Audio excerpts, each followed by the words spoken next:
Clean. Hey, Sarah. Hey, Franks. What's up?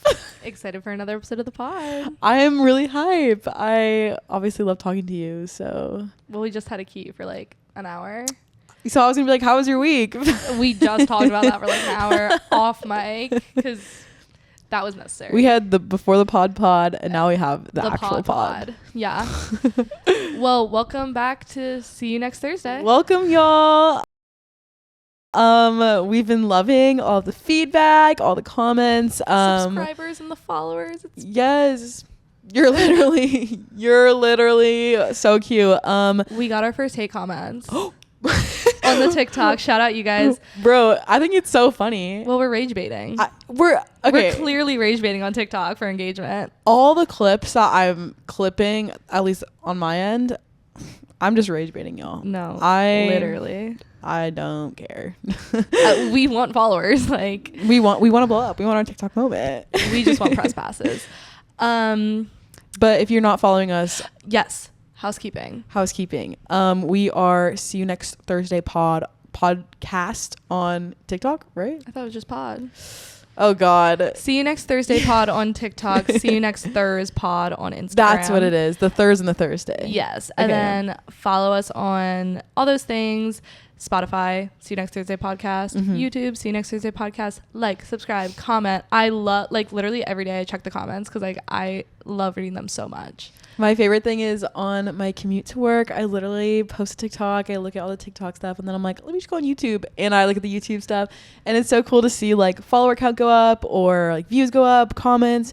I just love like seeing the interaction, like that like keeps me going. So because we're genuinely just doing this for fun, so like seeing other people enjoy it and being like, keep going, love the format. I'm like, we're just sitting and talking cute. And we appreciate it so much. I know, it's so cute. Yeah, we adore y'all. So. Yes, thank you. Literally, thank you. I feel like this week was a crazy week for movies. Explain. So I wrote down like a bunch of things that happened this week. Highest to Lowest trailer. I watched dropped. it. I haven't watched it. Period. I kind of want to go in. Yeah, it's really good. A$AP Rocky, actor of the year. Like, what the hell? Well, he's also in a NYFF movie, yes, which we'll get into. We'll get into, y'all. That happened. New like Wicked promo stuff came out. People are hating on those posters. Which those posters are actually sending me to the moon because they have like, oh, Cynthia Erivo is Alphabo. Well, yes, babe. We know.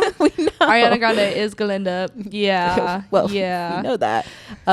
So, and a new like Wicked for Good behind the scenes thing came out, which I would love to chat about. NYFF main slate and Currents came out this week, which is gonna be the first like whole half of this because like we don't go to like Venice, Cannes, anything like that because we're broke. We literally just graduated. Like we're trying, guys. I would love to go to Venice. Like don't even play. Yeah, that's why we have the podcast, y'all. Like I want to go to these so badly, but we are lucky because we live in the beautiful state of New York City. Yes. The beautiful state of New York City. And well, at this point, we're seasoned veterans of NYFF, and I'm so excited to do the standby line with you and to use our little, what is it, 12 pass or 10 pass? 10 pass. We got the 10 pass in opening night, and like I'm just like over the moon looking forward to September and October just to see a bunch of movies with movie lovers. And like the fun thing is we are finally graduated, so it's not like we're going to be like, oh, we have this class at this time, so we're going to have to work around this, or like we have homework. I'm like, taking off work. For New York Film Festival. We're working around. I'm quitting my second job right before New York Film Festival because that's how important this is to me. And like truly our first year like post grad, we have nothing. I want to make it so special. I want to make it like if we were going on a vacation to like see these movies. So this is my Super Bowl. I will be wearing evening gowns. Like do not even play with me. Exactly. I will be staying there all day on the weekends. Weekend one is so lit every year. So I'm like, no conflicts. Literally, if there's something, I'm saying no to it. Yeah. I'm saying no, we can't be filming on those days. We're going to be living on the Upper West Side for a sec. Exactly. Should we get a hotel? No, we live here. So we live in Brooklyn. Maybe there's someone we can stay with though. Like I know people in the Upper West. You do? I don't. Oh, I know the perfect person on the Upper West. She has a 1-bedroom, but her place crash on the couch. Her place. I'm like, I'll stay in your Sky Lounge or whatever. Her place is. No, I'm not joking. Do you have a pool? Yes. Okay, we're going swimming after the NYFF. After the NYFF, we're going to her house. We're kikiing after the NYFF. She doesn't know about it yet. And we're swimming. We're going to Sky Lounge. We're getting massages. Oh my god, yes. I'm not kidding. Okay, we're doing it. We pod from the pool. We just saw this. It was so good. Why are you considering it? I know, I'm like, stop considering it. Good one. I'm so excited for the NYFF pods. I know you guys probably don't care as much as we do, but like, please get hype. I'm like, we're talking about it like it's like common knowledge for people to like know everything that's happening with NYFF, but to me, it's so important. It is like it's just important. Like genuinely my Super Bowl. I'm looking forward to this, so that means all of you have to look forward to it. Do you want to get into the like main slate? And yeah, let's freaking get into it. Yeah, I did light research. I highlighted all the things I want to see. I just did the main slate. I haven't done the currents yet, but I also haven't done the currents yet. I went through the main slate and I did like a stoplight method, but I didn't do any red because like I'm always open to seeing movies, so I didn't do any red, but I did yellow for what like I'm interested in seeing, and like I won't be mad if we don't see it, but like I did green for like we need to go see this and use it as part of like our pass or whatever. I wrote down notes on things that I'm like genuinely interested in. I'm not gonna pass up anything, obviously, but I wanted to write down and like make sure I remember things that I'm like genuinely invested in getting tickets for and like prioritizing. Everything else I'm like, okay, like if I want to go see this movie or if I'm hearing good things about it, I'll make time, of course. Or if it like, I know they always do one last weekend in October with like the things that you missed maybe. Exactly, and they're not like huge part of the festival, but like they're still playing before they're out. We've seen a bunch of movies that way, and like it's really fun because people are literally just like, I heard that this was good throughout the festival, so I'm coming the last weekend to see it. And it's just like really cute that like we all come to like after the reception to like finally see it before the end of the festival. It's really, really cute. And I'm happy they do that too, because sometimes I don't always get to go see those movies in the theaters. Which this year I will, because I got nothing to do. So I also want to mention I am buying merch this year. Me too. I want a hat. I want to get the stickers again because I bought the stickers last year. Can't find them. I put one on my laptop and I don't know where the other like 6 or 7 went. No. I literally looked through all my school notebooks. I thought I put it like in one of like the slots. Can't find them. So I need new stickers. I want a hat. And like I really like the branding colors this year. I think if they do a shirt with the branding colors, like I'm buying that. Like, yeah, I think this year I'll get a shirt. Spending my money. Yeah, I just love representing. Me too. I random story. I saw a guy on the street wearing a NYFF backpack, and I literally wanted to like jump on his back. Rip it off. Yeah, like I sent a picture to Sarah. I was like, need this. How did he get this? Like, he probably works for NYFF. No, I'm like, so where'd y'all get the backpacks from? So how do I get the backpack? Also, the poster hasn't been released yet. No. I'm excited to see that poster because I want one eventually. I want a big, giant, huge festival poster. Every year, I look forward to it. I got the one last year for Christmas, and I cannot wait to display it in this house somewhere. Yeah. I'm really like, I gotta get it framed. I'm not playing around with this. Like, no, this is serious. I'm not trying to just hang it up on the wall because it's so much more than that. But I love NYFF. Y'all did a great job with the branding colors this year. Y'all ate. I'm really proud of you. Yeah. Because normally, it's a little suspect. After COVID, we got a little suspect with it. It's a little bright. It's a little scary. This is the two-toned ombre. I wasn't living for it. However, this green and this new font that y'all use. Brown, mint, green. I'm living. Like, genuinely, I hope you have shirts and hats with these branding colors because they're really beautiful. I'm excited. Y'all ate. Let me just DM the director of marketing real quick and tell him that. Exactly. Slide up on their story. Great job with the branding colors this year. Y'all ate. All right. How I proposed we did this was like a 5 movies that we're looking forward to seeing, and we say them at the same time and then we talk about them. I don't know if you have your 5, but I in my head I pretty much have my 5. Are we going from 5 to 1 or 1 to 5? Or are we just saying random movies and hoping we like a word guessing game? I wanted to go from 5 to 1. 5 to 1. We can also We can also, like, if we want to just say, like, these are random 5. I kind of have them ranked in my head. There's also things on here. I guess we can't mention all of them, but there's things on here that I want to mention, like my honorable mentions that I'm like, okay, I got my eye out for you. But we can just start simple with our. Can we start with 1 and go backwards? Do we have? I feel like we have the same one. We probably do. Do you just want to say it? 1, 2, 3. Sentimental value. So we don't have the same one. Wait, you're right. Okay, so sentimental value. It's just I don't know how to rank these. Like I think because After the Hunt is opening. And I'm so excited for opening that I'm just so, and like Luca Down, like love Luca Down. I don't know why I said like Luca Down, love Luca Down. Well, After the Hunt would probably be my number 2. So okay, so Sentimental Value is my number 2. Okay, cool. Well, I'm just excited because I don't know if this got cut in any of the pods, but Worst Person in the World was the first movie I saw at NYFF in 2021. I think it did get cut. And 2021 was the first NYFF that I went to. So I'm really looking forward to Sentimental Value because I'll be seeing 4 years or 5 years later, 4 years later. This is your 5th year. This is my 4th year. So 5 years later, I'll be seeing 5 festivals later. I'll be seeing a new Joachim movie, and it's so full circle because I saw it first when I was a freshman in college, and now I'm in my freshman year of adult life.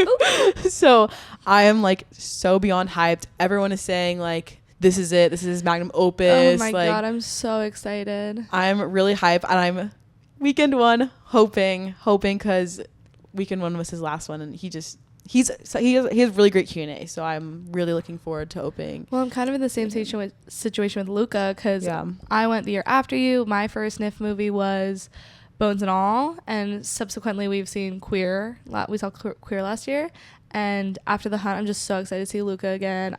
If the cast is there, Io, like watch her back because I love you so much. Not in a threatening way, but in like an I love you way. I'm so excited. In like a warm and cuddly way, like watch her back. Is she gonna be there? She's gonna look so hot. I know. So I think that might be why After the Hunt is my number 1 because I'm just hyped for opening. It's gonna be like you said, like my first year versus this year. Like it's just like seeing the same directors come back to NYFF time and time again. So like, you guys are so cute. And After the Hunt specifically, NYFF has really good opening selections. Every single opening selection and centerpiece selection, I will say that they've had, I've really loved. Last year was Nickel Boys. I loved Nickel Boys. Like it was so good. Such an amazing movie. I'm really looking forward to their opening, and I'm happy that we have opening because we did closing last year and it wasn't disappointing at all, but it was Blitz. And we said that we probably wouldn't see this movie outside of the festival, but it was great to like still go to closing and like be in Alice Tully Hall. So. Yes, and I'm very excited for Sentimental Value. I love Joachim. I need to watch Worst Person in the World. I have not seen that yet. Maybe we'll do a little rewatch before the festival. We should watch Oslo as well. But I love Thelma. Okay. I'm a Thelma stan. I watched that for a class in college and I wrote a paper on it. I love Thelma. Amazing. Okay, then we'll definitely do a little Joachim retrospective. Yeah, for sure. Number 3. Okay. 1, 2, 3. Jay It was Kelly. just an accident. I was thinking Jay Kelly though. Okay, well, I'm very excited for Jay Kelly. It was just an accident. Is my number 4. Okay, Jay Kelly's my number 4 then. Like, see, we're the same person. I knew it. I was like, it's gonna be. It was just an accident. I am so excited for this movie. I'm a hype. I haven't seen any of Jafar's movies though, so that's why I'm like. I've seen. You saw Taxi. This is the same class I saw Thelma in. I took Contemporary World Cinema, and it was a beautiful class. Like, I got exposed to so much like world cinema, and I learned so much about specifically Iranian cinema is just like beautiful. And before I'm hoping for myself before we see It Was Just an Accident, I want to do some more Jafar movies. Me too. I'm sorry, I don't know how to say his last name, so I'm not gonna embarrass myself. Panahi. I don't know. I'm just gonna call him. We're gonna call him Jafar. Pookie Jafar. Pookie Jafar. I am going to watch a couple more of your movies before we see it, but this has gotten such great reception out of the summer festivals. I am just like so hyped for it. I could see it winning like best. Me saying this as if I've seen the movie, I could just like, I want this movie to win like best foreign. Like I'm just like, well, how it was explained. I'm not comparing it to Anora. How it was explained though is like the chaos of Sean Baker's movies. I feel like is kind of what it's leading down. And the Cannes Grand Prix winner isn't always the best picture winner. That just happened to be something that happened last year. But anything that wins at Cannes, I'm always like, okay, I got my eye on you. Noted. And I'm really excited because this movie just sounds like chaos, and I love a chaos movie. It sounds like it's funny. It sounds like it's like the French love like a hoot and holler. So yeah, I'm so excited. I'm really excited to see. That's my number 4. But my number 3 is Jake Kelly because get into it. I love Noah Baumbach. I'm so excited. Y'all watch White Noise? Y'all watch Kicking and Screaming? Don't play with me about Kicking and Screaming. Don't mess with me about Kicking and Screaming. I'm really excited because it has George Clooney, Adam Sandler, and my girl, Laura Dern. Laura freaking Dern. I got chills just now. I love Laura Dern so much. I'm so happy to see her back. She's an incredible actress. I love her. I can't even, that's all I can say. It's got like more in the cast. Like it's got like a giant recognizable cast too. I mean, it's Noah Baumbach, so like I'm not surprised. And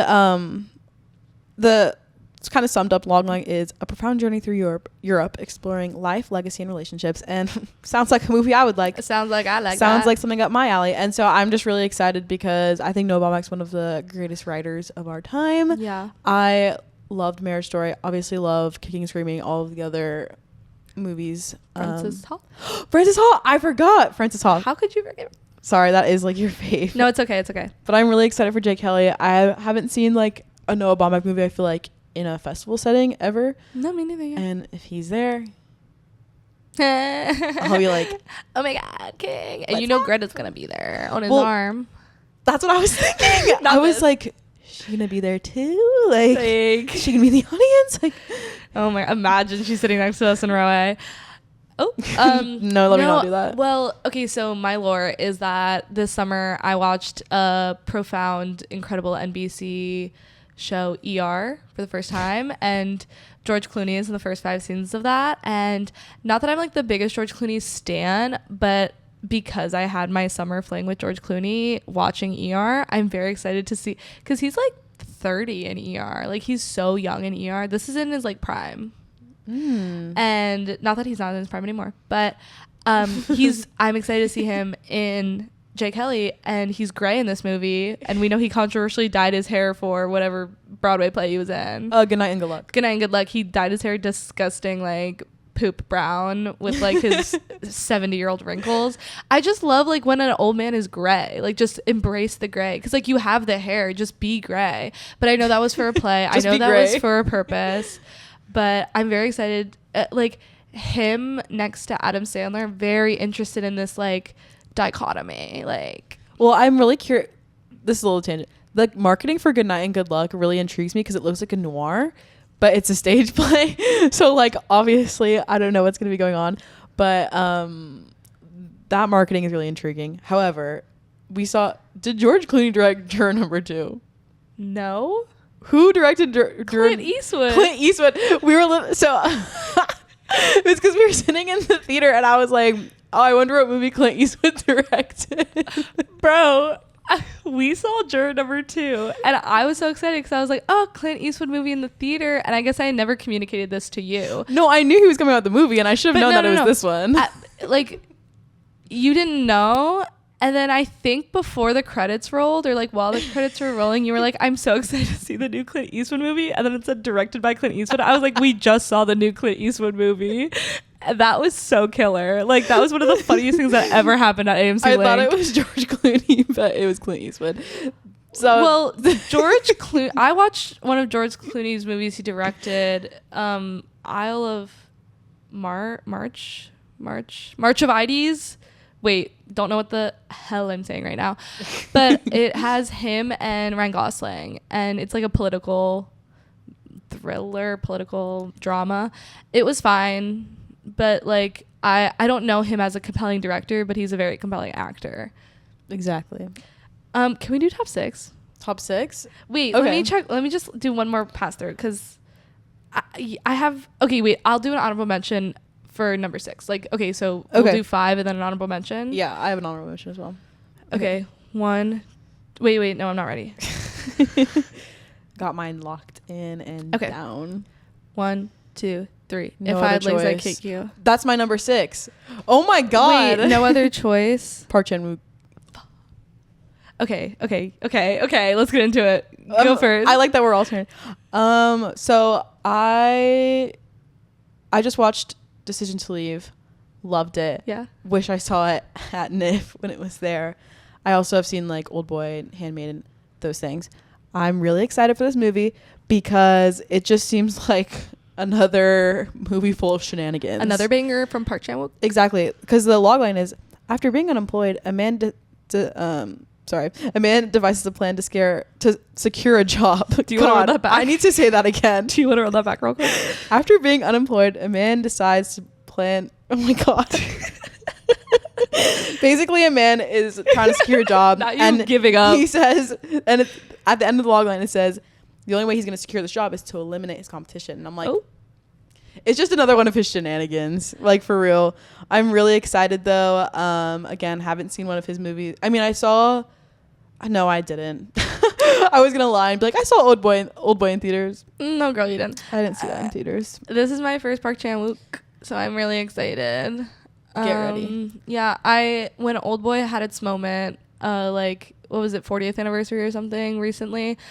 It was going crazy on Twitter for like a month. Everyone was watching Old Boy. It was in theaters again. Mm-hmm. I just didn't go see it, but I know it's a great movie. Same thing with the one you just watched, Decision to Leave. Oh my god, I've heard the most amazing things about Decision to Leave. I just like need to lock in and watch them. Yeah, they're tough because I just know sitting in a theater this would like hit different. Hit more, yeah. And the filmmaking, specifically in Decision to Leave, is so, I was like, whoa. Like I kept being like audibly like, whoa, or like that's cool. And it's such like it's like a new way, I feel like, of like film. That was not a sentence. Great journalism. Great W journalism, Sarah. W journalism. It feels like it's the future of filmmaking, but it's what's happening. It happened in 2023. So like it feels like it's like new. Decision to Leave came out in 2023. Yes, you're probably right. It did. Yeah, you're definitely right about that. I don't know too much. What movie did I say? If I had legs, I'd kick you. I really want to see this too. So when NYFF main slate was announced, the trailer for this was not out yet, but I saw the poster and I saw Conan O'Brien and I said, that's my man. Yeah. He's in a feature film. Like I was very excited, and then they dropped the trailer. Trailer's awesome. Trailer's awesome. Trailer. And then everyone who had seen it, I guess at a previous festival, was like, this is Uncut Gems for women. I saw that review and I was like, okay, getting mentally prepared to like love this movie. I wasn't heavy on Uncut Gems. Like I didn't like Uncut Gems. I thought it's fun. It's really fun filmmaking. It's like my brother's like favorite movie. But I'm not big into men. I'm not big into men's story. Sorry, I'm just trying to save that one right now. I'm trying to save that one. I'm not big into sports. I'm not big into gambling. Like his whole thing about like ruining his life because he wants like strippers and money, like that was like not relatable to me. I'm gonna revisit in November because for Noir November, I'm trying to watch all the movies that were in the book that I got from the library. Yeah. Uncut Gems is one of them. I'm feeling the same way though. Maybe we can watch together, but I just remember like watching it because I watched it when it came out on Netflix. Did it come out? It came out on Netflix, right? I have no idea. I watched it after.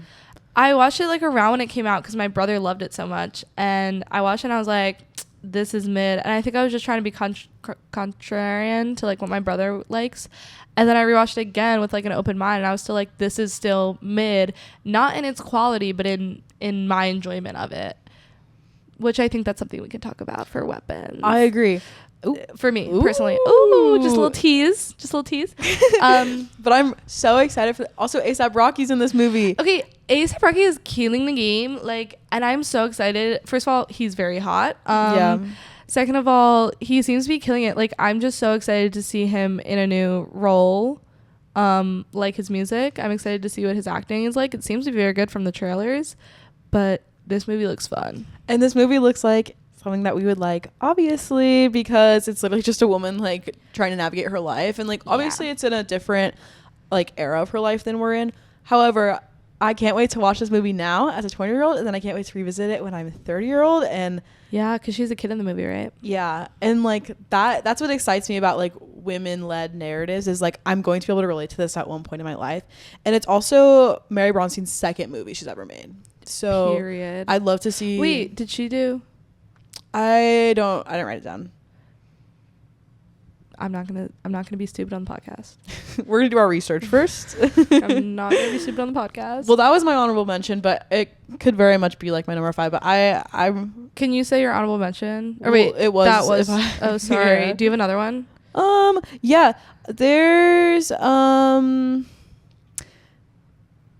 Okay, I'll go first. Yeah. My honorable mention is Rose of Nevada. I just had to look it up because I just wanted to look it up real quick, so I was correct. This movie is starring George McKay and Callum Turner, white boys of the months. Oh yes, I did. Yeah. And I'm just director Mark Jenkin. There's a trailer out that I haven't watched yet, but I just like actors pull me into movies a lot of the times. Agreed. And that's okay. A lot of the times it's directors, genuinely. Like I feel like I've gotten like I'm into film enough to like enjoy a movie or go see a movie because of its director, or maybe even like its freaking cinematographer.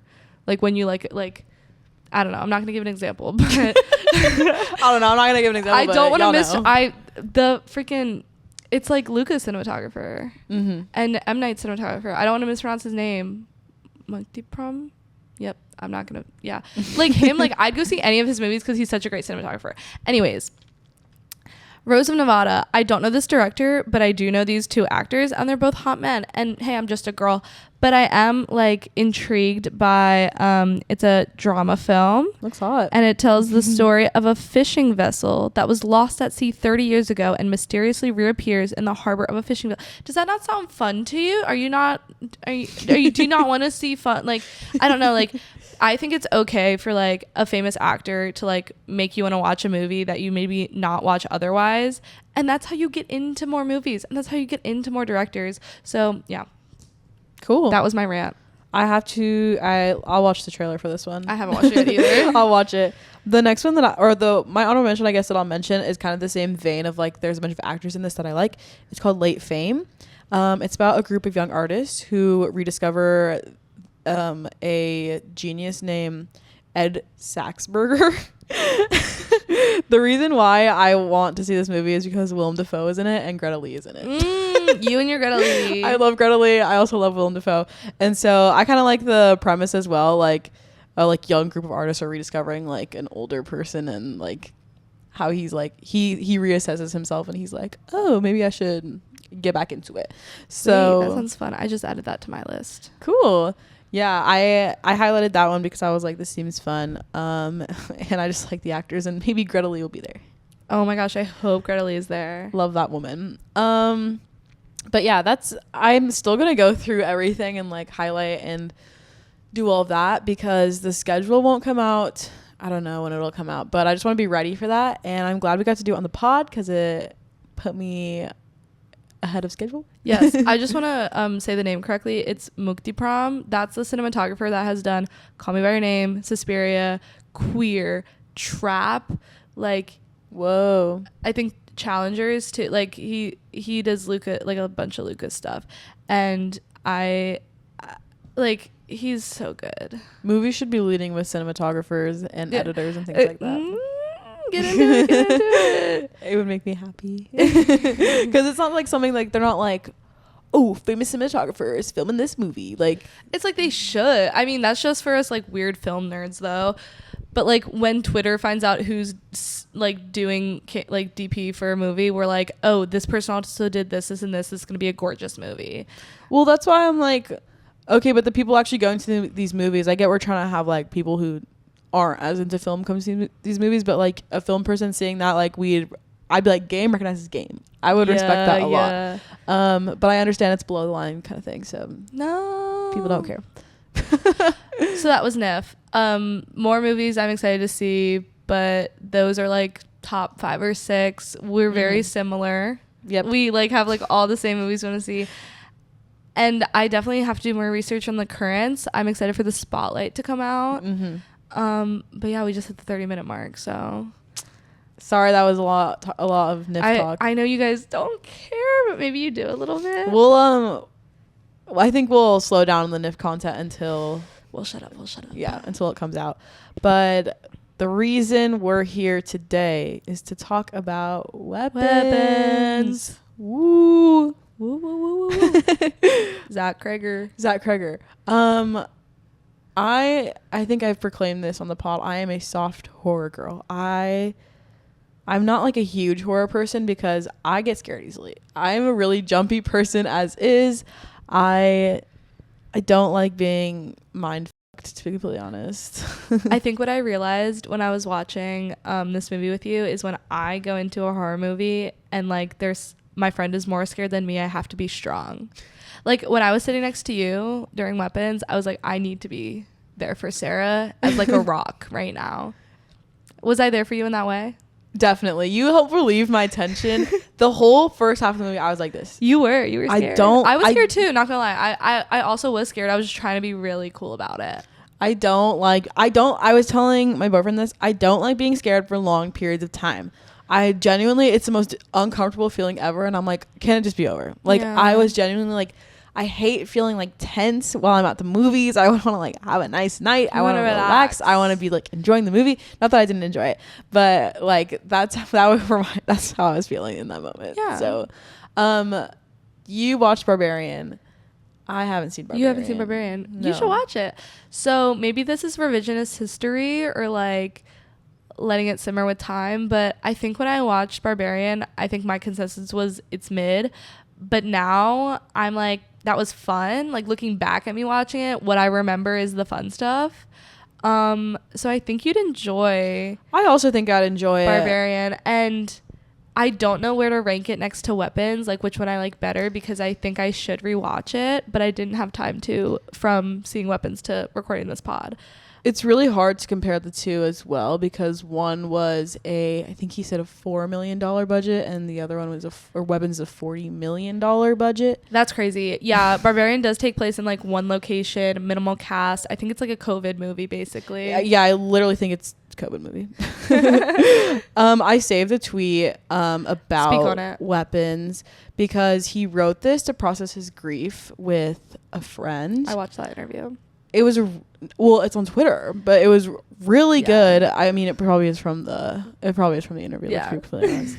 I won't read it all, but basically he said somebody, and you're going to feel that absence for the rest of your life. Maybe this thing can kind of lessen, but I don't know if it's time or community or what.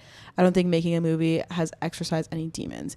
And I maybe I'll put the entire quote on the screen, but I really liked it because he was saying like this helped him like process his grief, but it wasn't like his escape from grief, and he's still grieving as a human. And I just like that he put himself into something creative, and he's acknowledging that like it doesn't make everything go away. Yeah. And I mean, the central premise of the story is like this town processing collective grief and the like unknown of why is this happening or why did this happen, and wanting it back. That's really beautiful. I know the person he lost was like a creative partner too. Exactly. So like can't imagine. I think this movie came from a beautiful place. I think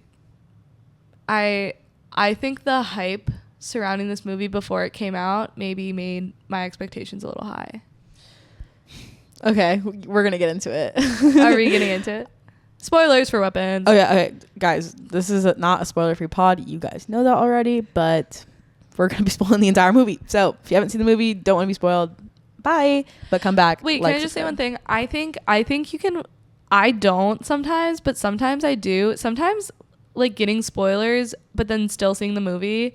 It's like getting a spoiler and knowing what happens, and then still experiencing like the art of like seeing the movie. Two totally different things. You can still have a reaction to what happens while also having spoilers. Also, I have the brain of a goldfish. So, like, I get spoilers all the time on Twitter, and then I watch the movie, and I'm like, totally forgot that happened. So, just watch the pod, guys. Like, just keep watching. Just keep listening. Just keep watching. Like, but I truly understand, like, if you're really excited for Weapons, maybe, wait. That's me with TV. My brain is a goldfish. So if you told me anything about ER, I'm not remembering any of it. I don't know anything about. Like I listen to it and I'm like, oh man, that sucks. But I'm not like, oh yeah, I remember this guy. So I want to preface by saying this movie was like 100% on Rotten Tomatoes, and then it is now at 97%, which like Rotten Tomatoes is fake. I understand. Like I don't really care about Rotten Tomatoes and like what they have to say because most of the time they're wrong. But I'm going to acknowledge that this and Sinners are both 97% on Rotten Tomatoes, which to me feels a little unbalanced and a little crazy. No, I agree. I feel like Sinners was a phenomenon. Is that a word? Yes, it is. Is that feminine phenomenon? A feminine phenomenon. Is that the correct word? It was like a phenomenon. Like it lasted like months. Sinners lasted months. There was like some hype behind it, but all the hype came from like opening night and seeing it. Weapons had high expectations before the movie came out. Like it's had a high expectation for so long. And now I'm wondering if that score will go down with time. I don't know. And like I think horror heads are kind of mad because they're like Sinners isn't a real like horror movie. Okay, I'm gonna shut you up right there, but keep going. Exactly. Talking to those people. I was seeing a lot of things specifically on TikTok about like, oh, Sinners, boo, not a good horror movie, Weapons, yes, which like I was like, I don't know what side of TikTok I just fell on. Yeah, because I'm scared for your For You page. I was on the side. My TikTok was Sinners for like months. So that's why I was like, what is this weird hate?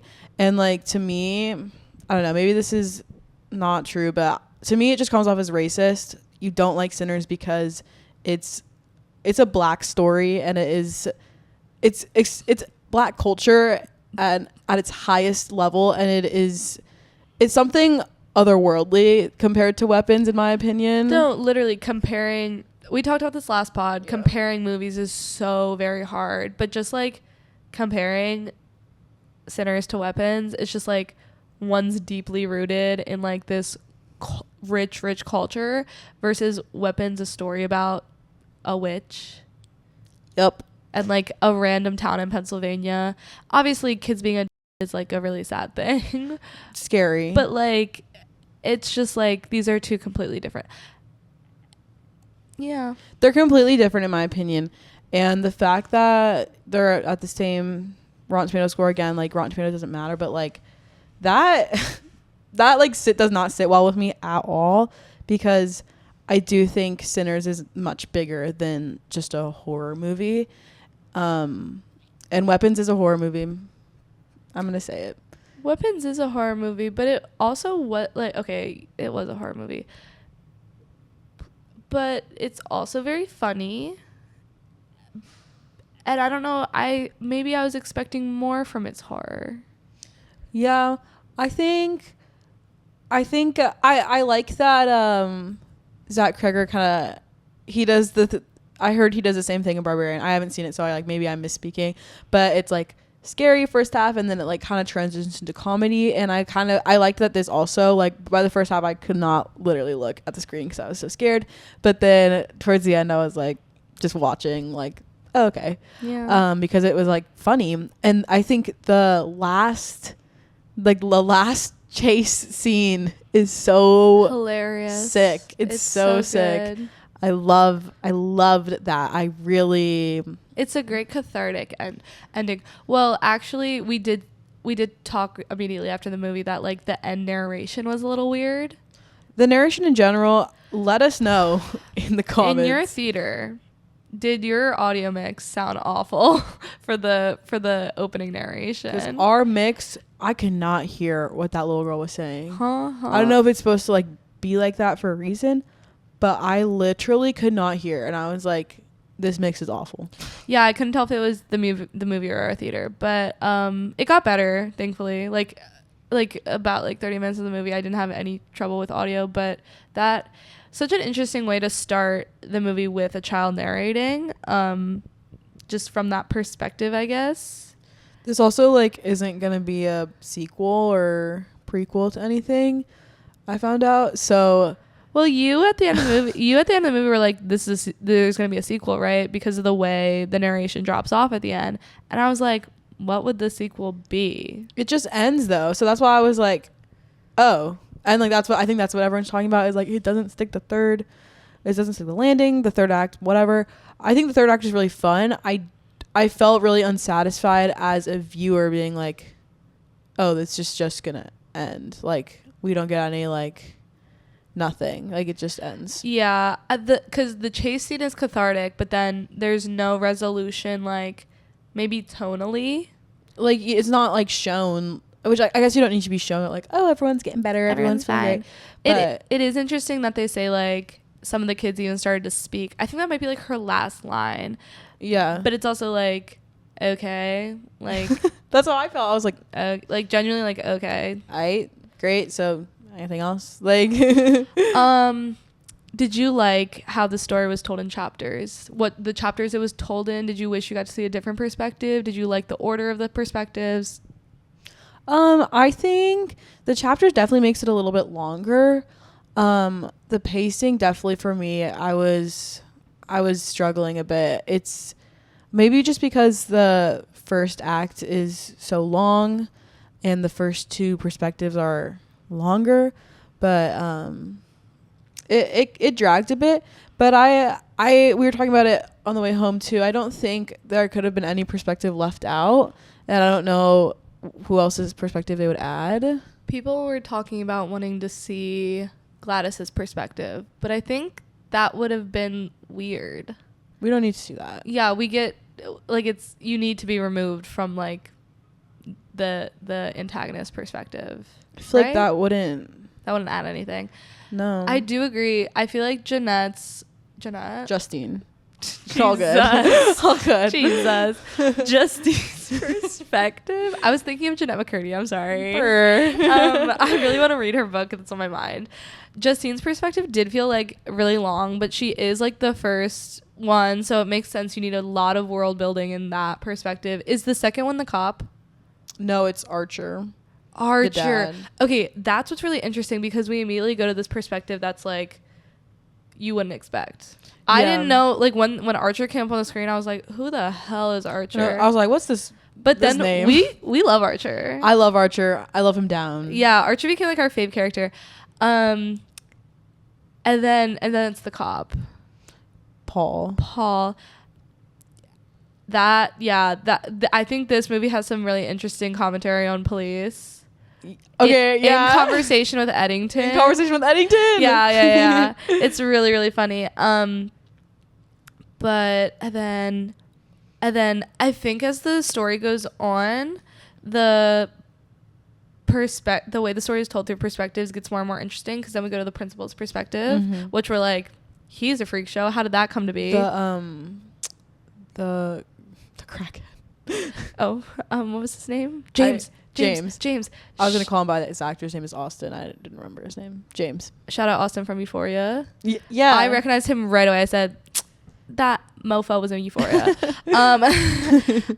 His perspective was really, really funny. I loved his perspective. I think the funniest moments in the movie were when he stabs the cop both in his pockets and in his face. That was so sick. We were like, when he's in the tent with the needles, we were like, I knew it. I was like, it's about to be that cop. It's about to be that damn cop. I freaking cop. knew it, and I was so hyped when it was. I know. And everyone was like, oh my God. The whole audience was like, oh. Yeah. And I was like, yeah. It rocked. It really, really rocked. And then, was there anyone before Tommy's perspective? Wait, is his name Tommy?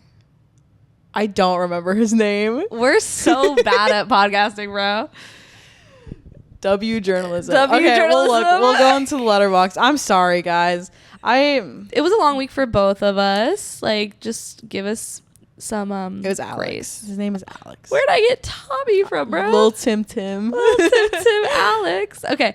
Yeah, so we get Marcus's perspective. We get Alex's perspective. I feel like when Alex's name popped up on the screen, everyone was like, no one was like hooting and hollering, but people were like, yes. Everyone's like, this is the one. Okay, yes, we're getting the kid's perspective. Okay. Specific moments. Like, how should we? Do you know how you want to talk about this? Alex or no, the whole movie. I just wanted movie. to talk about perspectives at first, but now we can like get into the like contents of the movie if you'd like. Yeah. I think the twist, I guess, of her being like a witch is just whatever. Okay. But I think horror movies are really spectacular in their sound design and cinematography specifically, because to be scared is a completely different vibe and like energy than like to feel sadness and to feel like happy or to feel like coming of age. Like all these things are so different, and I feel like horror, you have to be incredibly creative and you have to take a lot of risks. And I like the cinematography a lot in this movie. There's so many interesting perspectives. I feel like it feels like it was like a sandbox almost for the cinematographer as well as Zach. They like put cameras everywhere. Yeah, because we get some of the same scenes in multiple perspectives, but genuinely from different angles, like camera angles, which is really, really fun. I also found myself looking at really watching the cinematography, beautiful panning shots, beautiful tracking shots. Like, I agree with you that a lot of it's just a fact. A lot of the creating of horror and fear and tenseness comes. There we go. We got there. Tension. That all is created by the visuals and the audio, like any sort of emotion, but you have to be really specific with it. This doesn't really relate, but I know a lot of people like to talk about it. How a lot of these comedy people go into making horror movies, because comedy people know how to do a punchline. And I feel like they know how to set something up and deliver. That's cool. And I feel like that's very true in horror, where like, of course you can write some humor in there, which makes any movie better, like funnier, but also like even setting up a jump scare or creating a tense scene, you need to set it up properly, get the audience like on your side or feeling that emotion, and then you need to land it with either the scare or like the release of that emotion.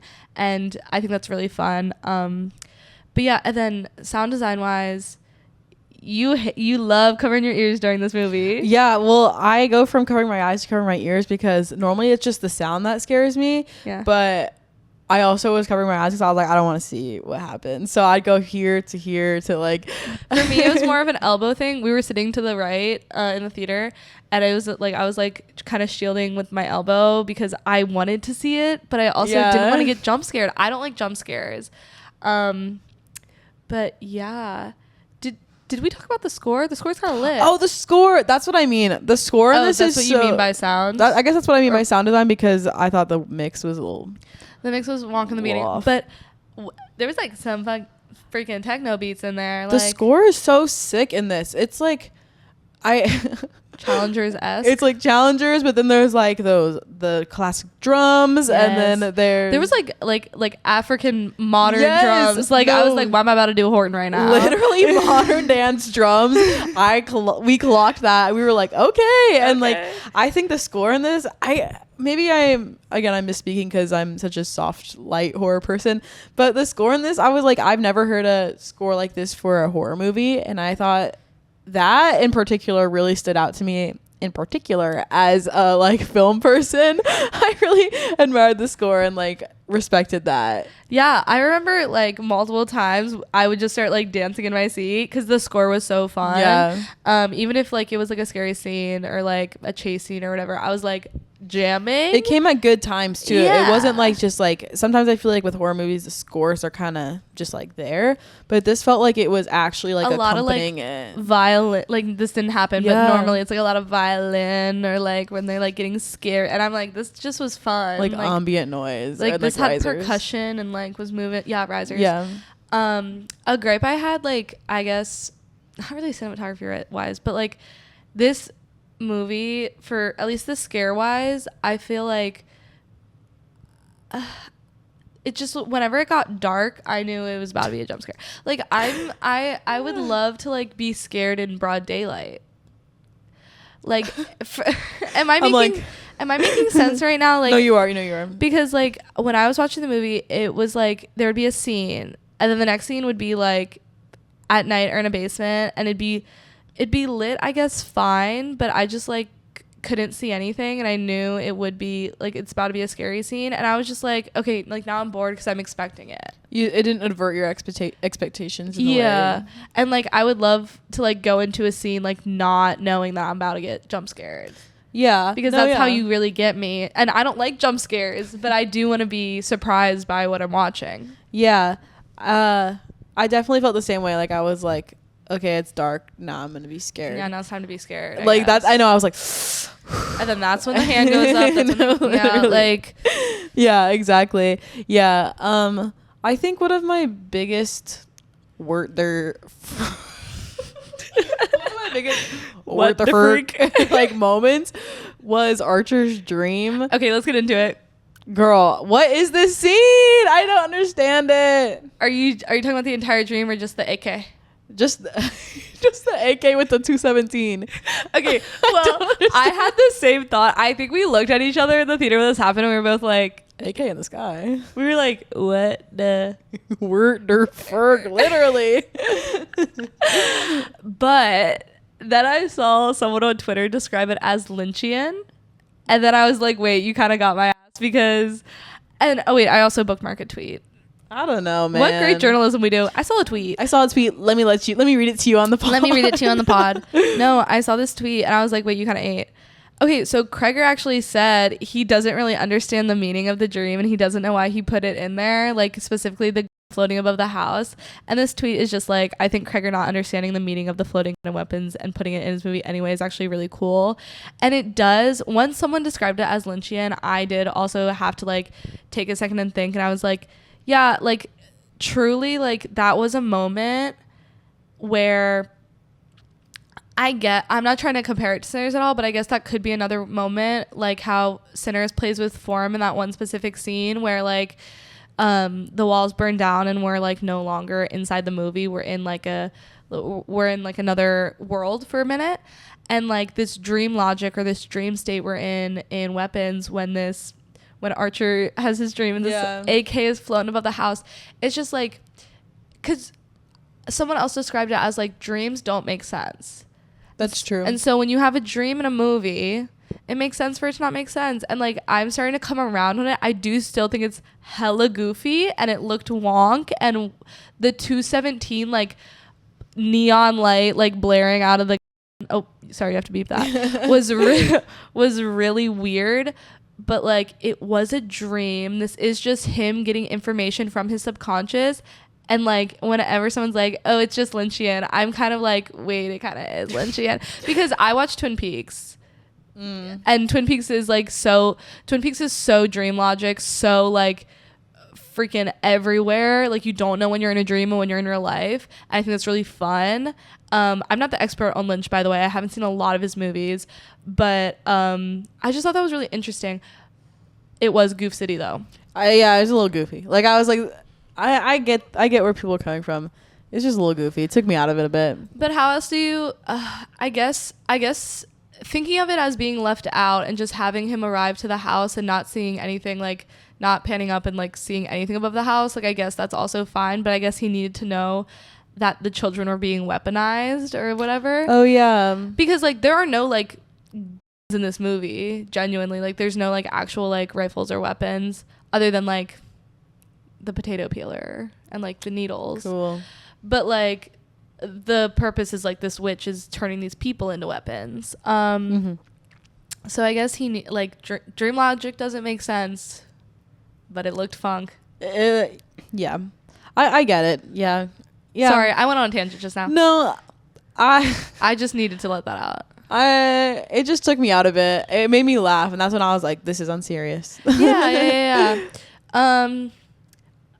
The clown makeup before we meet Gladys, there's like a couple scares where like the kids are in clown makeup, and I was just really confused because like I was just like, we're doing clowns again. Like that was my first thought. I don't know if that was intention at all, because obviously we see where the makeup comes from later, but I was like really like also it looked crappy. Like I don't know if they CGI'd the make, like it didn't look like they put makeup on the kid. It looked like the kid had like a Snapchat filter on his face, genuinely. Yeah, kind of. But I don't know, I didn't help make the movie. So there are a lot of practical effects though in this movie. There are, which I appreciate. I really appreciated it too.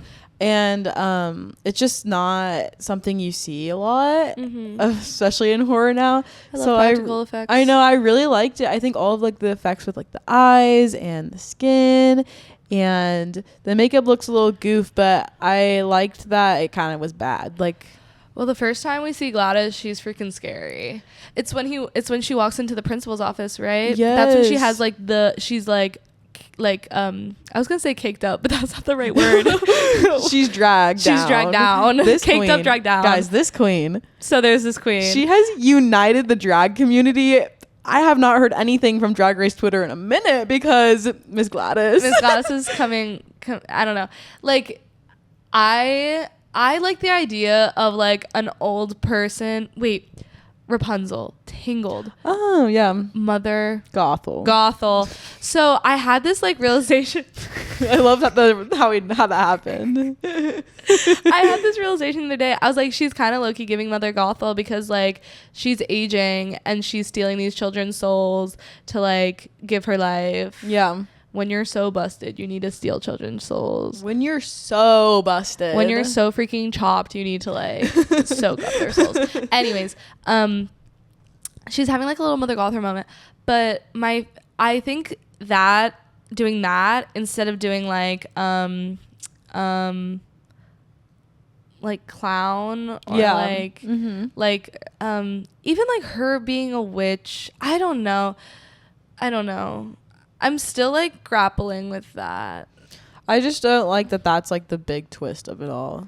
Like I don't know if that's like satisfying enough for me. Did you like the whole like stick snap with the hair on it? Like it was cool visually and I understood it and then I was like, oh yeah, she's a witch, so like that makes sense. It does give you that immediate like sorry.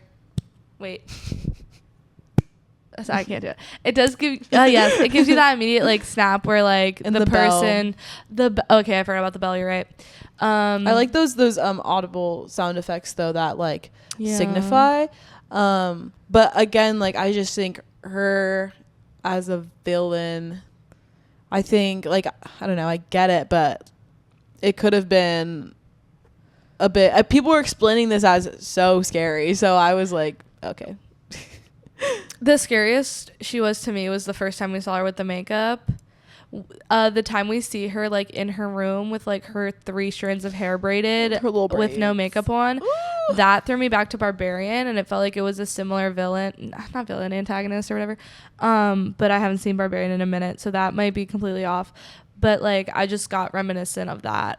And then so like the whole like spell of it all, I think it's really interesting because one of the most tense moments is when Justine is waiting outside in her car and she falls asleep and then the door opens and then is it Alex's mother comes out? Mm-hmm. Alex's mother comes out. She's walking like a freak, bro. Like she is terrifying. And then she like comes up next to the car.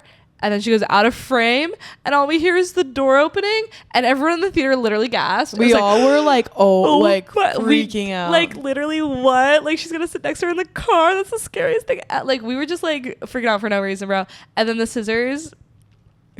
This extension. We had a little kiki about this on the train home, but this whole chop in the hair bit was, like... That hair was a bit long to be Justine's, I'm gonna say. Did she get it from the back of the neck? Like, where was the hair from? Justine with this lesbian haircut dating the cop. Like, what? I thought she was gonna be a lesbian too. I was like, all right. Can lesbians not have anything? Lesbian erasure, for real. No. But that was like one of the most like tense, funniest. For sure. I don't know why I said funny, but it looked like what? Like you were laughing at like the mom like just like creeping up. I was scared, but it was cool. I thought, oh my God, my mind went crazy. Yeah. And I think that's the thing about horror is like, horror is so fun because your mind it's like what's gonna keep me up at night? It like, fills in the blanks for you, literally, especially when they keep the time and space there. They have I don't think they cut from the mom walking from the door to the car. Yeah. So that entire 30 seconds, you're like, what could she possibly do? Blah blah blah. You know she's holding something, right? Yeah. Your mind goes into so many places, and so like that's what I love about a lot of Cregger's like tension building is it's all like to your own imagination. So I think that's like really masterfully done. Like those scenes I can like I can say confidently like I understood like the tension and like where he was going with those specific things. But I think he's a really talented horror director just from the 2 movies I've me seen. too. I think and I'm excited to see what he does. Oh, he's doing Resident Evil next. Resident Evil. But like I want original work. I'm sorry. He said he's never seen a Resident Evil movie ever. Okay. So like it's to his own interpretation, which fun. is cool. Neither have I, girl. It is existing IP, however. Yeah, I think what's fun about like Weapons and Sinners is that it's just like original work, like ideas from your brain. Love that. Another fun thing with this spell is that like the first time that Gladys has like the parents sitting at the table like zonked out of their mind and Alex comes home from school, she's like, watch me like show you like what I can do or whatever. Yeah. She has him watch her make the spell with like the hair, and then she snaps it and rings the bell, and then they start like, you know, fork in the face. And then, but I didn't realize this until like a couple days after I watched the movie. He basically like watches her make the spell like 100 times, and then like she doesn't expect him to remember and do it back to her. Yeah. So like that's true. That was just like when at the end when he was doing the spell himself, I feel like everyone was just like, oh my god, he knows how to do the spell. He's not a witch. But then it's like she genuinely like showed him multiple times how to do the spell. Yeah. No. So he's just smart for remembering. he's a smart kid. Justine's teaching him some good stuff. Yep. Love to see it. I loved the Shining reference at the end. Yeah, Sarah just kept being like, "That's from The Shining." I literally went Shining reference. Like it's and so, I loved it. It was so cute. Sarah just having a little geek out. Because that's when I was like, "Oh, I see it, guys. I see it." The face through the door was just like, "Okay, now you're just playing in our face." I know. I was like, "Ah!" But I saw a tweet. I also saw a tweet that he was like, or maybe it was like a clip from an interview. He was like, I'm not ashamed of like saying I'm directly inspired by The Shining, and I stole multiple things from The Shining. I love that. And I was like, that is so fun. I'm down for just that. to like be straight up with like your inspirations and be like, yeah, I took that, but I made it my own. And also like I'm paying homage to like the classics is like so like, you know what you're doing and you know where you're coming from. Yeah, I like that he just admitted that too, because well, it was funny how he put it. He was like, I'm so inspired by it. And I was like, you are taking. However, I understand. As a film student, like all we're doing is just regurgitating everything we see. Yeah. So like I can't even. You took a little bit of. I took it. I stole it. I straight up stole it. You straight up stole that composition shot. I didn't. Yeah. I wasn't just inspired by. I made it. I made that story my own. So like I'm like I can't say anything, but it did make me laugh. He's like, I'm just so inspired. Boy. You're quite inspired. quite. But I love it. That's what's fun about like being a student of film is that like you just know. I love movies. Sorry, I just had a moment where I'm just like being a student of film and like being able to like genuinely like pay homage to like the greats. It's so cool. That's true. And like I feel like Zach Cregger is an original voice in horror that's like really I feel like getting to the level of like Jordan Peele. Wow. I do. I think Barbarian's a very original concept idea. I love the low budge horror. Haven't seen it, so I can't really say anything. You should watch it. I think it's hard to compare any new horror director to Jordan Peele. That's true. Just because he's like so above the rest. Oh yeah, But it's nice. But I see where you're coming from in the sense like he's emerging. I think the originality of his ideas are on that same level. Yeah. The execution, Jordan Peele will always be on top. Forever on top, my man. What's he doing? Is he up to something? Well, he just executive produced him yeah. which I'm kind of like, why have I been seeing that teaser for like a year? Well, we saw it at I forget where we first saw it at. Was it Sinners? I feel like I saw that freaking teaser at like Wicked. Genuinely, I feel like I've been seeing the him teaser for like a year. And it's always like big block letters, executive produced by Jordan Peele, and then the director's name is in like the tiniest font imaginable. And I'm like, guys. I know. I'm like, wait a minute. Who's underneath? When I saw Jordan Peele, I was like, oh, a new Jordan Peele movie. Then I was like, oh, new executive produced Jordan Peele movie. Well, there's a big, not controversy, but wasn't it Jordan Peele who lost the rights to the script and like got really mad and like fired his whole team? Some people are like some people on like Letterboxd and Twitter are like, makes total sense why he did this. Like if he would have won this, like he would have like it would have been a better movie, or it's so good, like I wish this was under his production company. And then some other people, specifically my friends, like my internet friends, have been saying like oh my god, I just lost my train of thought. This is the worst thing that's ever happened to me. They were like, oh, they didn't understand why it was such a big deal that he lost it. Because I agree, like they just basically, my friends didn't like it as much as they thought they would. Which is valid. I'm very sorry about that brain fart moment I just had. But do you think it would have been more, because New Line Cinema got it, right? Yeah, Warner Brothers. I'm telling you, Warner Brothers. They're having a year. They're having like the biggest year, I feel like, since I think Barbie was their. Barbie was big. Barbie was theirs. But they're having a huge year, like ginormous. I feel like every single movie this year that's big is under them, which is epic for them. Like, good for them. Yeah. Sorry, Neon. Maybe not this year. Bro. Well, I also see a lot of people compared this to Long Legs, specifically because of the like antagonist and the whole like. And the marketing, I think people were like. And the marketing. I didn't like Long Legs, so I don't have very much nice things to say about that movie. Didn't see it, but also the people who in my life who saw it were like, you never saw Long Legs? You don't need to, girl. I don't need to. I remember we saw the trailer before Weapons and we were like, oh, this looks good. And then it said from Osgood Perkins and I was like, another one. You were tired. I'm so tired of, just take a break. Like, why are you right? Like, you're running out of time. Like, that's literally Osgood Perkins right now, like, for the past 2 years. This run he's on. Clip that. Someone check in. Sorry. I'm really weak at that. Why do you right? Get ready out of time. But yeah, my overall thoughts on this movie, Weapons. I had a fun time at the movies with you. It was fun. It was definitely fun. I had fun going to the movies. I had a lot of anticipation for this movie. We were snacked up at this movie. Snacked down. We were snacked down. Maybe we couldn't hear because we were chewing in the beginning. No, literally, I was eating pretzels. Like, I was chomping on the pretzels. You had your icy. I had my icy. Free ice. So, wait, maybe we shouldn't say that on the pod. No, I'll let them know. I brought my reusable Taylor Swift Eras cup and I filled that icy to the brim and I took it in the movie with me. No one said anything. Because I bought that cup for $10 when the Taylor Swift Eras movie came out. I'm going to use that cup to its fullest potential. And I love you for that. It's collecting dust on the shelf. Like... And so I had just like such fun time with the movies. I had fun discussing with you after. I do think that like maybe because of the hype or the anticipation, it just like didn't land entirely for me. I don't know if like I'm gonna ever like rewatch this movie. No. Glad I saw it in a theater. We saw it opening night once again. It was fun seeing it in the theater for sure. I recommend that experience for sure.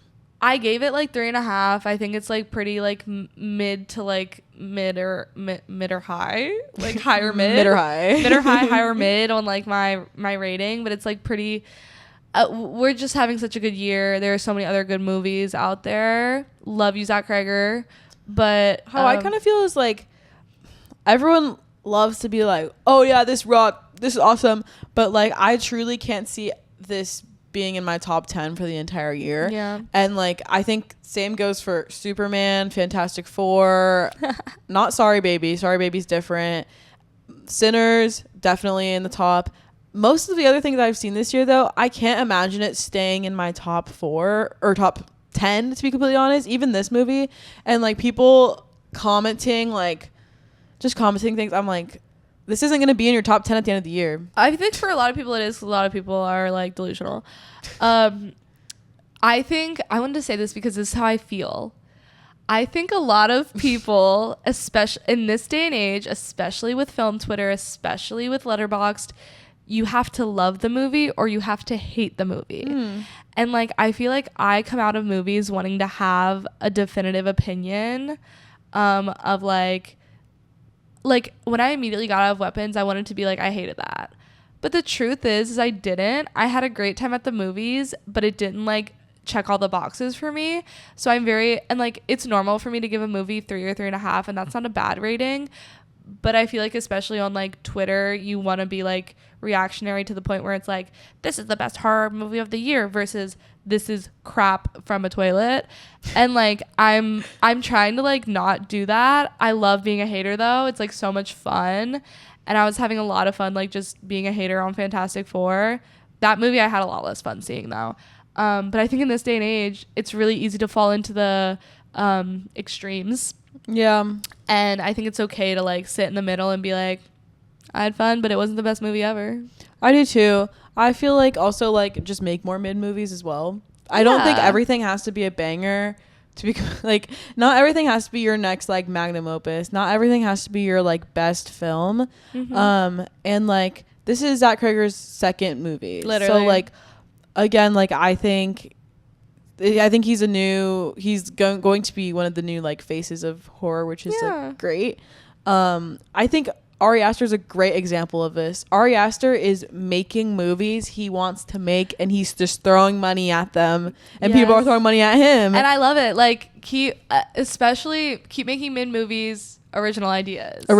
Yeah. Because like when you make a mid, I mean, Minecraft did really good at the box office, but like when you are making like crappy mid movies of like stuff that I don't know, I'm just getting really annoyed at like everything being IP nowadays. I love original ideas, and like Minecraft is different because I think kids movies are huge. Like kids movies are great because everyone can go in the family. I'm not going to Minecraft though. Like, I did go to Minecraft. I know you did. I'm sorry. But which curiosity just killed the cat. I am the cat, unfortunately. But like I think kids movies are so different because like you can have existing IP, and that will instantly make you a lot of money because kids are such a specific market. Yeah. And it's harder with adults and with just movies for adults because original IP is not always the most interesting thing, unfortunately, to the regular moviegoer. I guess I'm talking about like the Pop-Tart movie or like stuff like that. Like Barbie is a really bad example because I enjoyed Barbie and Barbie did great at the box office, but like I am just such a proponent of original ideas, and like I agree, make mid movies, make mid budget movies, make like just I want more I want these movies to do well because I want more money to be thrown at original ideas. Great example is Sorry Baby. Like that movie deserves to platform Ava Victor and give them more money. And like same thing with Sinners. I mean, Ryan Coogler is already like a freaking genius, and he probably has blank checks for life, but like that movie at the box office, that was an entirely original script that just like it's awesome, that blew up. And so like same thing with Weapons. I hope Weapons does great. I hope people keep talking about it because like it's a really fun movie to talk about, but it's okay. I think it's okay if you don't hate it, like, and you don't love it. Like, you can just, like, enjoy the experience of going to the movies and, like, be like, that was all right. I agree. Especially in these summer periods and these earlier periods. Like, of course, we are kind of grasping for straws to, like, talk about, like, things of substance. So it's, like, really nice to see good movies. Yeah. This fall is gonna be so great. This fall is gonna be so insane. Y'all better be spoiled. I'm so excited for the fall because I'm like, finally I can talk about something I know. We're gonna have to be careful about like not spoiling the NYFF movies before they come out. Oh yeah, NYFF pod is gonna have to be like, we're gonna have to be tight-lipped, like, yeah. But I do think I also agree with that. Like, it's okay to like not love something and to not completely hate something. Yeah. And I don't know. I nitpick. I just nitpick. I really do. But it's fun to nitpick. It's a little fun. It's a little fun to just like, because we didn't have $40 million to make the movie, so let's talk about it. Like, I think that's okay. I mean, obviously, like, social media nitpicks everything, so we're not special in this. But also, like, people, like, I love hearing nitpicks from people who, like, I'm a sound designer and I thought this. We're film students, not anymore, but we thought this. And like just I like horror movies and I thought this. Nitpicking things, like, sometimes nitpicking is really fun. I do think it's also necessary to talk about things. Like, we don't have to, of course, like, our opinions sometimes aren't the strongest. They shouldn't be. I feel like sometimes we're so in the middle, or we're so, like, I'm so unopinionated about a lot of things. But I do think it's, like, okay to point out the things that didn't, like, work for us and the things that work for other people, and that's fine. I'm so glad if you love this movie. I'm happy for you. Yeah. You got some good food in August. Munch. Do you have any other thoughts on weapons that you want to talk about? I had a lot of fun. I think the more I sit with it, the more I like it. Mm-hmm. Yeah, I had fun. I think it's a fun time, and so many people are texting me how much fun they had at the movies. Oh, that's the loveliest thing. Yeah, which is really fun. Like, I really have enjoyed those conversations, and, like, I'm looking forward to seeing more of Zach Cregger's work, and I'm excited to see where these actors go as well. I mean, they're pretty established, but, like, Josh Brolin and Julia Garner. But I know, yeah, they're pretty established. I was gonna I was gonna mention the Alex actor, like, that young kid. Yeah, I think he could be a great, like, young little actor. Lots of good child actors in this. Yeah. This looked like it was a lot of work. So, like, yeah. Well, we just had a whole thing on Twitter about directing children, if you know what I'm talking about. I thought that the Alex actor did a great job, and there were a lot of kids in this movie, like you were saying. Also, the Euphoria kid, Austin. Yeah, like, he's gonna be the star of his next movie, Zach Cregger's next movie, which is really cool. I didn't know that. Shout out him. He was like, "We're tight, me and Austin." Whoa. I know you're broed out over just there. Just the boys. I loved him in Euphoria, so, like, I remember, like, really liking his character in Euphoria and, like, thinking he was a little cutie pie. So I'm glad he's back. He's really good in this. He plays a really funny crackhead. I hate saying that. But, like, he's funny in this. He's really. It's a great, like, comedic relief, and also, like, we didn't really get into, like, the commentary on policing at all, but just, like, a lot of funny jabs at, like, let me just turn off my body cam, and let me just, like, go to the supervisor and hope he doesn't suspend me, and just, like, you know, playing with, like, what we know about cops. When he said, "I'm a phobe," murdered me in the theater. I literally laughed, looked at Sarah, and then kept laughing into the next scene, because "I'm a phobe" is so funny. It's so good. So good. Yeah. Some great one-liners in this. It's so good. It was really, sorry, I cut you off. No, this is when Josh Brolin wakes up, he's like, "What the It's so funny. I liked when multiple times Paul asked James, like, do you have anything in your pockets? Like, I don't want to get stuck. Like, I hope you don't have anything in your pockets. And then he immediately puts it in his pocket and gets stuck. Like, it's just, like, stuff like that. It's just, like, some really funny, like, not gags, but, like, little bits, and, like, the physical comedy in this is just, like, really good. And, like, I just can't get over, like, some of the shots in here that are just really fun. Like, just the panning and the tracking. There's one scene in the I think final chase scene where, like, the camera is, like, on the front door, and, like, we just see the front door swing open and swing close. I was like, that is just so fun. Like, I'm having fun just, like, seeing the type of shots, the fun shots these people put on screen.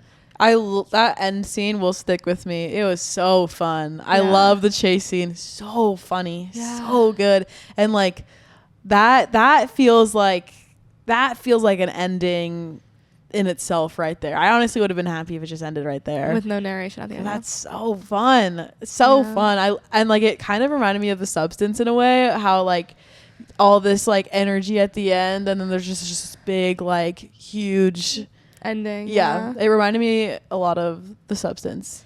That totally makes sense, because you have this, like, once again, like, this old aging character who's like trying to fix this part of themselves. her getting like literally like ripped to pieces. So cool. So cool. I love body horror as well. I was like, yes. I mean, Sarah like literally like cheered when the potato peeler came out. I loved it. It was like, I was like, get that. Everyone was like, oh. And Sarah was like clapping. The audience was so reactive to it, and I was like, yeah, more of that, more of that. Keep it going. Keep it going. I love seeing things like that. I think it's so fun. Yeah. I really do. I think the entire time, like what I was scared of the most was those dang parents just like being creepy and standing and sitting. Like they were just so, and then it was so sad to learn that like they never got better. Yeah. They never got better. Oh my God, Alex, your mom and dad, they love you so much. That makes me so upset. That's like really sad. That upsets me so much. Yeah. He went to go live with another family. Yeah, he's with another family. Oh my God. He's so traumatized. That kid, that's the most upsetting part of this all. Is like, that's the horror. So this movie is definitely the most movie of the year, and I'll help myself in that situation. But this movie is on another level. It's crazy. I'm so glad we saw it. Yeah, I'm happy. I'm still a little scared, but you're still a little scared. Always. I'm an on edge person. So that's true. Yeah. Yeah. So good. What's next? Hi, Lois. I'm so freaking high, bro. I'm really excited. I can't wait. The distribution for this movie is arse. Like this promotion and like, bro, I was trying to look up to find a screenings. We live in New York City. Like we are one of like the few cities that gets like we are more privileged than so many places in this country. I could only find like 2 theaters that were showing this. And what I have heard is this movie is a really New York City movie, so that's why I'm like, you should be playing at every single freaking theater. I saw it at Draft Houses, Alamo Draft Houses, and Angelica, and I'm like, I don't like Alamo Draft House, so I'm going to Angelica. Casseroni Angelica. Yeah. Have a night there. It's so funny because also like Spike Lee is notoriously like the New York City director. I mean Scorsese, but like Spike Lee is the New York City director. He always makes movies about New York, and I'm like, where are screenings? Where's the movie? Screenings? It's just such a displeasure, and it's such like a disheartening thing to know that like this is getting dropped on freaking Netflix and people are gonna watch it on their phones, which like I can't even speak because I'd be watching movies on my phone, but not a Spike Lee joint. Not a Spike Lee joint, bro. Like that deserves to be on the biggest screen possible. I thought it would be at NYFF too, but yeah, it's just such a New York movie that I was like, oh, they're gonna put it at NYFF. Well, it was released out of competition at Cannes, which is also interesting. Like, okay, out of comp, like what? Yeah, I'm like, but that might have been Spike's choice. Probably. Yeah. I and like this seems like it's gonna be like a low key, just kind of fun movie for him, which is great. Okay, but what's next, Spike? Like, please, like I know, like please, like keep making movies. Like, and I know everyone keeps saying like he's getting better with age, and I totally like agree, and I love all of his movies, but like you can't stop. Like I need you to keep making movies. Like I don't think I can explain it enough. He needs to do his big one. I need him to get best director. Can you freaking imagine, bro? That would be like I would party in the streets after the Oscars. I need him bad to do that. Well, he needs to get out of this freaking Netflix contract. Like what the I guess that's a great way to end the pod. Give people money to make movies. Give us money. Give me and Sarah money. We'll make the best movie you've ever seen. Right. Not like that. Right. And with that, thanks for watching to the end. Yeah, we'll see you guys next Thursday.